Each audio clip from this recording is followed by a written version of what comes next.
Gente, a Bíblia é um livro muito perigoso. Por quê? Porque o ser humano corre o risco, e ele faz isso, de ler a Bíblia segundo o nosso olhar. Segundo o nosso olhar. E interpretar a Bíblia segundo um olhar já pronto. E não interpretar a Bíblia como ela deve ser interpretada. Respeitando o quê? O contexto da época, a história em que ela foi escrita, ou os livros que nela contém foram escritos, porque a Bíblia não é composta de um livro só. Ali a Bíblia foi uma compilação feita por Constantino, mais de 500 anos depois da morte de Jesus Cristo. Muitos livros foram ali compostos, outros foram deixados de lado, outros foram destruídos. Para vocês terem ideia, nós tivemos mais de 90 evangelhos escritos sobre Jesus Cristo.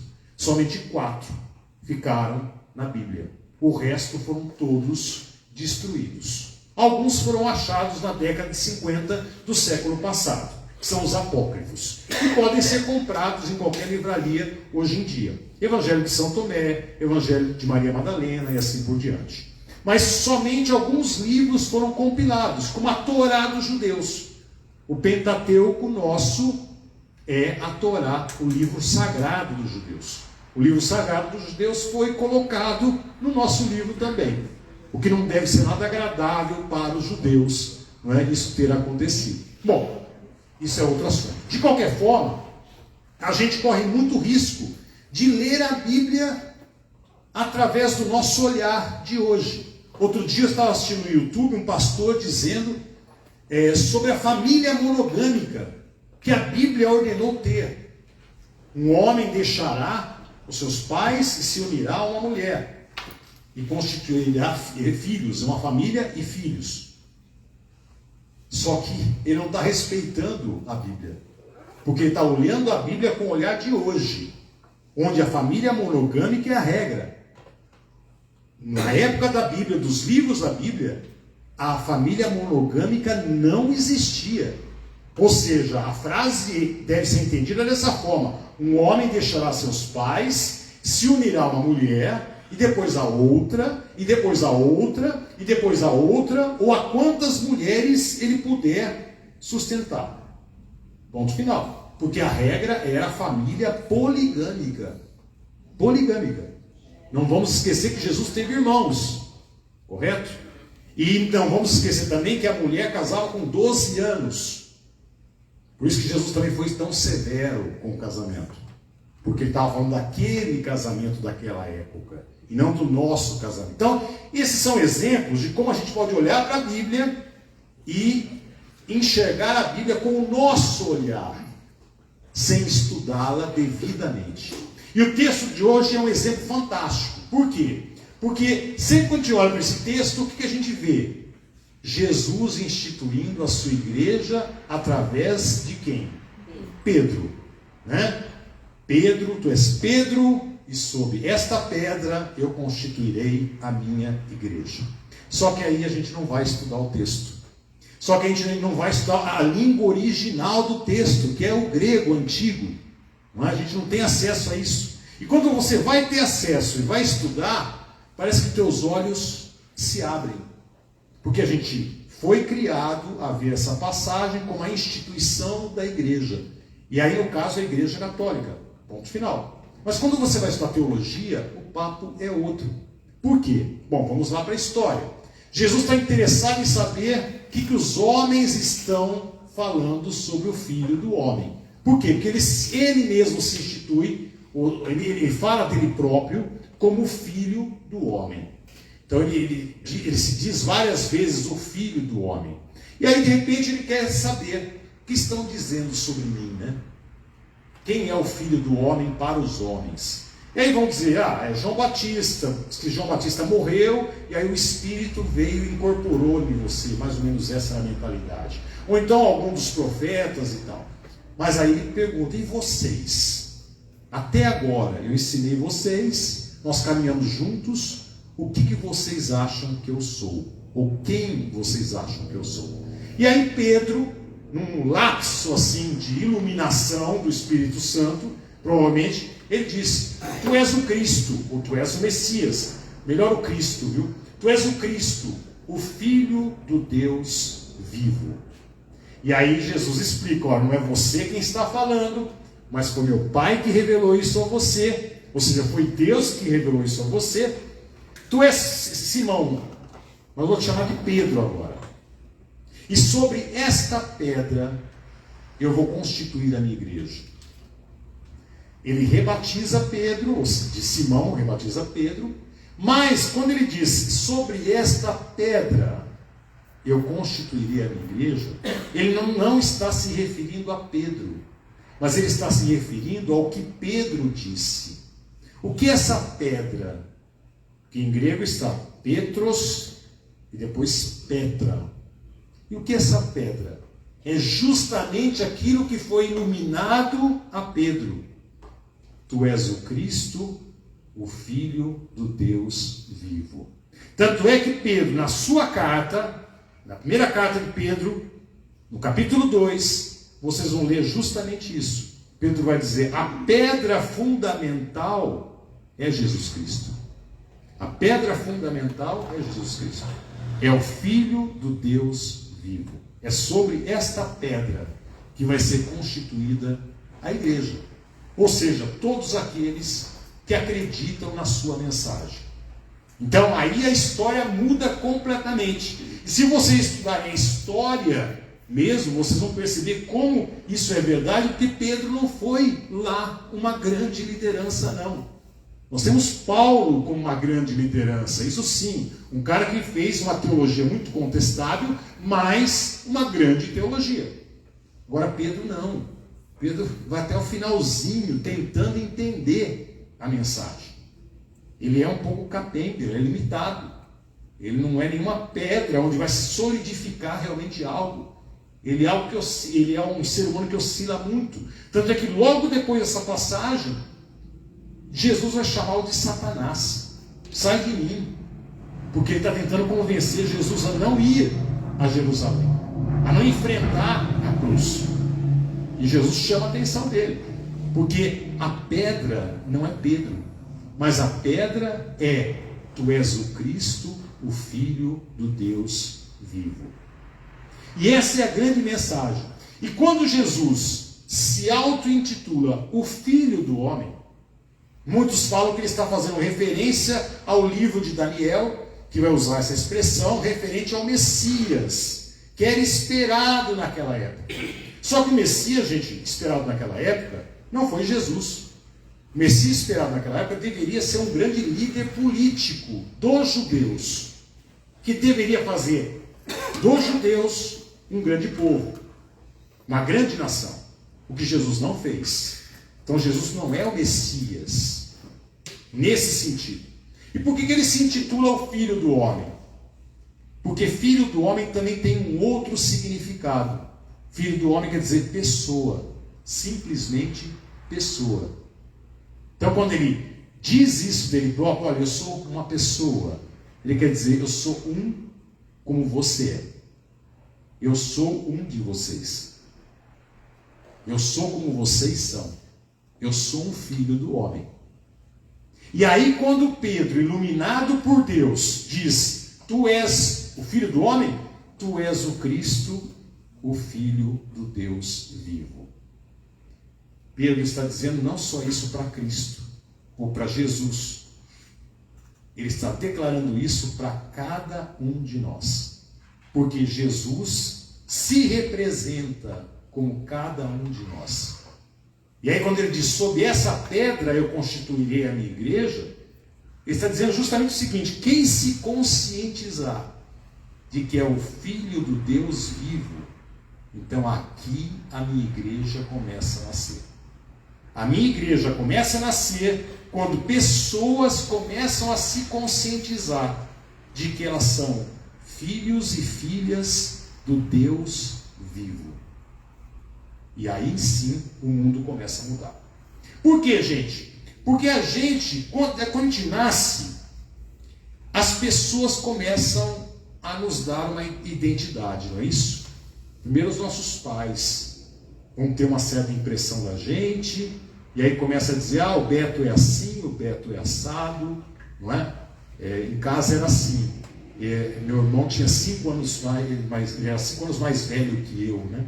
Então, quando o meu irmão falava assim, eu quero lutar judô, não é? Aí meu pai falava assim, legal, vou colocar o Paulo no judô, mas coloca o Beto também, porque dá batimento, não é? Ninguém perguntava para mim se eu queria lutar judô, não queria lutar judô, não é? Ninguém, não. Aí lá eu ia lutar judô. Aí eu comecei a lutar judô e apanhava pra caramba e tal, e meu irmão dava bronca ali, porque eu apanhava mesmo e tal. Quando eu comecei a tomar jeito pelo judô e tal, quando eu estava na faixa amarela, o meu irmão enjoa do judô. Aí tira o Beto também, porque vai deixar o Beto lá, né? Então o Beto no início era o quê? Era o cara que cobria o outro, né? Acompanhava o irmão, né? Tinha que acompanhar o irmão. O irmão quis aprender violão, eu não tenho talento nenhum para música, não é? Aí eu tive que aprender violão, não é? Não aprendi nada de violão, mas tive 3 professores de violão. E aí tirou o Paulo, o Beto também saiu do violão. Então o Beto era um tapa-buraco, ou aquele que arrumava um jeito de estar ali, o assessor, né? Isso, acessório, exatamente. E aí o Beto virou o quê? O filho do Native também, né? Não é isso? Acho que aconteceu com muita gente aqui, né? Virou o filho do Native. Quando o Beto virou o Padre Beto, aí o Native virou o filho do Padre Beto.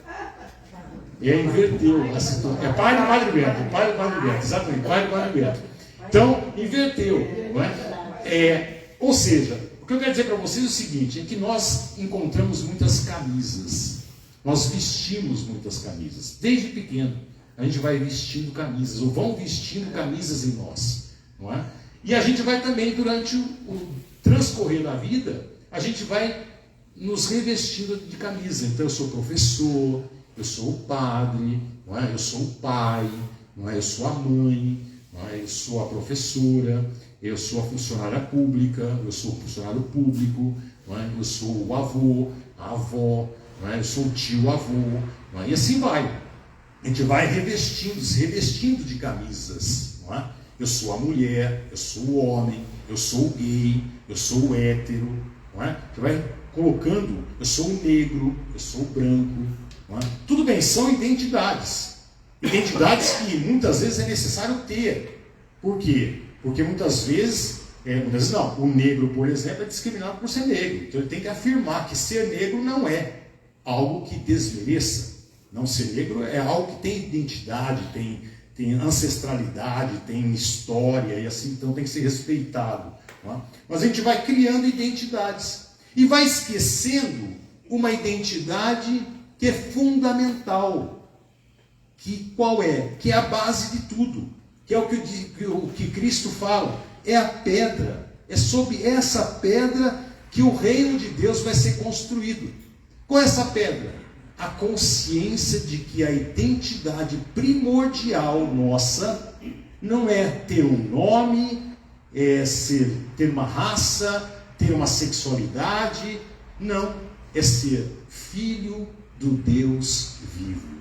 É ser filha do Deus vivo. Essa é a identidade primordial nossa. E o que significa isso, afinal de contas? Olha, ser filho de Deus é ser Deus. É ter identidade divina. E a partir desse momento a gente começa a compreender que força nós temos por dentro. Qual é a força que nós temos? Nós temos uma força ilimitada. Ilimitada. Claro que um dia vai se libertar desse mundo e vai entrar numa dimensão superior. Não é? Vai se libertar. Mas nós sabemos que nós todos aqui já passamos por muitas coisas, que antes de passarmos por essas coisas, nós tínhamos o pensamento, será que eu vou aguentar? Será que eu vou conseguir? Não, acho que não. Dessa vez eu caio. E a gente passou. É ou não é? A gente passou. A gente passou, enfrentou, de um modo ou de outro, menos preparado ou mais preparado, mas a gente passou. É como Jesus andando sobre as águas, muitas vezes. Outras vezes se ralando, mas a gente passou. Por que a gente passa? Sendo que antes a gente pensa, meu Deus, será que eu vou conseguir? Não vou conseguir. E a gente consegue. E por que a gente consegue? Porque nós temos uma força divina em nós. Porque nós temos uma origem divina. Porque nós somos divinos. E nós deveríamos ter uma consciência profunda disso. E uma consciência profunda de que todos os nossos que já foram estão num lugar muito bom. Por quê? Porque tem a mesma origem divina que nós temos. E que Jesus nos revelou. A morte é simplesmente uma passagem e não deveria ser chamada assim. Deveria ser chamada de ressurreição. Então, uma passagem sagrada para uma dimensão superior. E para isso não tem idade. Então, nós somos capazes de passar por tudo nessa vida. Nós é que fomos criados com uma crença terrível de que nós não somos capazes, de que nós somos fracos, de que nós não somos filhos de Deus. Nós somos vermes que rastejam por essa terra. E não é assim. Jesus veio revelar o quê? A nossa dignidade de filhos de Deus. De que nós somos filhos de Deus. E como filhos de Deus eu posso chorar. Mas eu consigo fazer muitas coisas mesmo chorando. Eu posso até achar que eu não vou conseguir. Mas pode ter certeza que você vai conseguir. É como uma vez me chamaram para dar uma palestra difícil. É um grupo de empresários que se reunia regularmente, uma vez por semestre, empresários jovens, e eles trocavam, eles são de áreas diferentes, e eles trocavam ideias, não é? As suas experiências particulares, cada um como empresário, e também particulares como pai de família, né? E aí um dia, um lá do grupo falou assim, pô, meu pai está para falecer, não é? Ele está com uma certa idade já, ele vai falecer, já está doente. E aí os outros falaram, não, os nossos também, não é? Aí eles falaram, pô, vamos convidar alguém para refletir como é que a gente enfrenta isso, que nenhum dos pais morreram ainda, como é que a gente se prepara para isso? E aí esse empresário que é da Luarte, né, é um deles, né, veio me convidar. Eu falei, olha, não sei se eu sou capaz, mas vamos lá. Olha aí, não sei se eu sou capaz, mas vamos lá. Né? E aí eu montei uma reflexão sobre isso. Né? E aí vários pontos eu fui anotando, e aí o último ponto, eu anotei a minha própria experiência que eu já tinha passado com meu pai. Né? Você pode dizer que não é capaz, mas você vai passar. E você vai passar por isso. E vai passar. E você vai sobreviver. E se você for assim, um pouco mais esperto, você vai aprender muita coisa com a partida do seu pai. Foi assim que eu terminei a reflexão com eles. Não adianta. Vocês podem refletir por várias horas sobre a partida, a futura partida do pai de vocês. Mas um dia vocês vão ter que passar por isso. E vão passar. Querendo ou não, e vão conseguir passar. Não é? Por quê? Porque a gente consegue passar por algo tão terrível, não é? Ou a partir de um filho, não é? Que é mais terrível ainda, porque a gente é capaz. Porque nós somos filhos de Deus. Nós temos algo de muito divino em nós. E se nós fôssemos nos conscientizando dia após dia disso, levantando e dizendo para cada um de nós, eu sou filho de Deus. E como filho de Deus, eu posso fazer muito no dia de hoje. E eu não posso desperdiçar o dia de hoje. Porque o dia de hoje talvez seja o último dia, meu dia aqui. Se a gente levantasse com essa disposição e essa consciência de que é filho de Deus, nossa, nós estaríamos fazendo muito mais. E aí eu quero chamar a atenção para vocês por um outro trecho. Quando ele diz que sobre essa pedra ele vai construir a sua igreja, e aí ele fala do reino de Deus. E ele fala assim, o inferno não poderá atingir essa igreja, esse reino de Deus. A palavra melhor não é inferno. A palavra melhor é em hebraico, Sheol, ou então em grego, Hades, que não é inferno. Sheol não é inferno e Hades não é inferno. O inferno não baterá sobre as portas dessa igreja.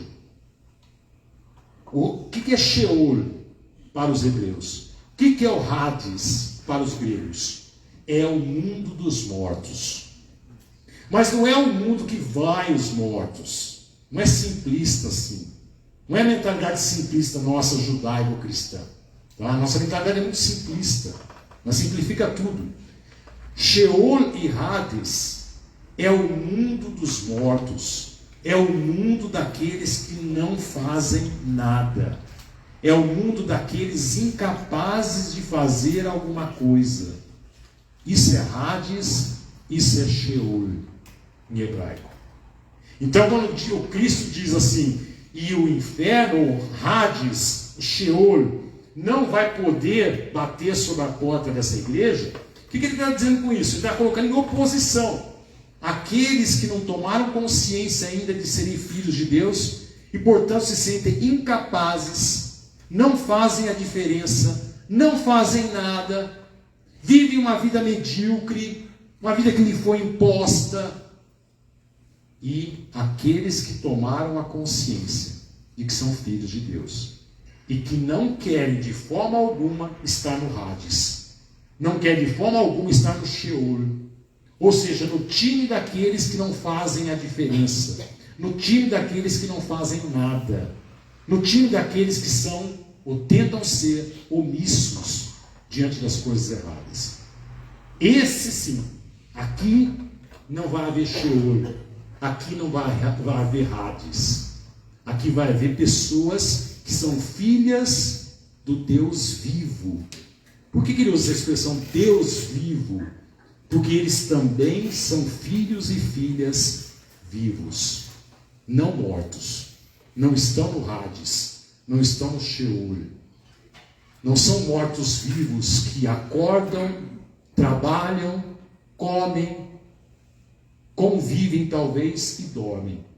Não, são pessoas que levantam para fazer a diferença. São pessoas que sabem que são divinos e aí onde tocarem tem que fazer a diferença. E vão fazer a diferença. E vão transformar a vida das pessoas de alguma forma. Então eu gostaria que cada um aqui, cada um de nós, saísse com essa consciência. Podem falar o que for de vocês, que vocês sempre se lembrem. Podem dizer o que for. Eu sou filho do Deus vivo. Eu sou filha do Deus vivo. Podem falar o que for. Eu sou aquela pessoa que vai fazer. Eu não vivo no Hades. Eu não vivo no Sheol. Eu não pertenço ao time de mortos-vivos. Eu não estou esperando a morte chegar, como dizia Raul Seixas. Eu não estou com a boca cheia de dente, sentado na poltrona, esperando a morte chegar. Não, eu não faço parte desse time. Eu até o final, tenha a idade que tiver, eu vou fazer a diferença. Eu vou colocar a minha opinião em prática. Eu vou ser daqueles que fazem. Por quê? Porque é a minha natureza. Eu sou filho do Deus vivo. Eu sou filha do Deus vivo. Vamos sair com essa consciência profundamente e viver cada dia da nossa vida com ela, mas sendo realmente filho do Deus vivo.